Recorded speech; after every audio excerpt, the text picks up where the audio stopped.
বরিশালের অন্যান্য পণ্যের দাম সহনীয় থাকলেও সয়াবিন তেলের সংকট দেখা দিয়েছে। বাজার সঠিকভাবে মনিটরিং করা হচ্ছে না বলে অভিযোগ ক্রেতাদের। বরিশাল নগরীর বড় বাজার থেকে আরও জানাচ্ছেন প্রতিনিধি হুমায়ুন কবির। হুমায়ুন, ক্রেতাদের অভিযোগ রয়েছে এবং কৃত্রিম সংকট তৈরিরও একটা ধারণা করা হচ্ছে। সংশ্লিষ্ট কর্তৃপক্ষ এই ব্যাপারে কি কোনো পদক্ষেপ নিয়েছে? বাজার কি সঠিকভাবে মনিটরিং করা হচ্ছে? কি তথ্য আছে আপনার কাছে?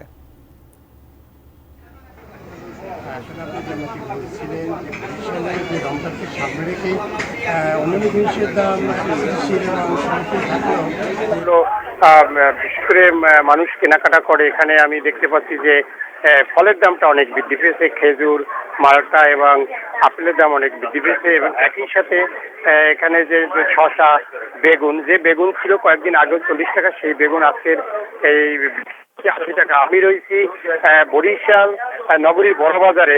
আর আপনি যে সয়াবিন তেলের কথা বলছেন, সয়াবিন তেলের সংকট রয়েছে, কারণ এখানে দোকানিরা বলছে যে তাদের সরবরাহ সমস্যা। আর বিশেষ করে একটি জিনিস তারা বলছে যে বিভিন্ন কোম্পানি এদের তেল কম দিচ্ছে, অন্যান্য মালামাল দিচ্ছে। এই কারণে এই সয়াবিনের সংকট নিরসনের জন্য কোনো রকমের আমরা যেটি জানতে পেরেছি যে বাজার মনিটরিং নেই এবং এখানে ক্রেতা সাধারণ তারা অভিযোগ করেছে যে বাজার মনিটরিং হলে হয়তো এভাবে হতো না। আর এই সয়াবিন তেল সংগ্রহ, আপনি জানেন যে রমজানের সময় কিন্তু সয়াবিন তেলের প্রয়োজন বেশি হয়, অথচ সয়াবিন তেলের সংকটটি নিরসন আসছে না।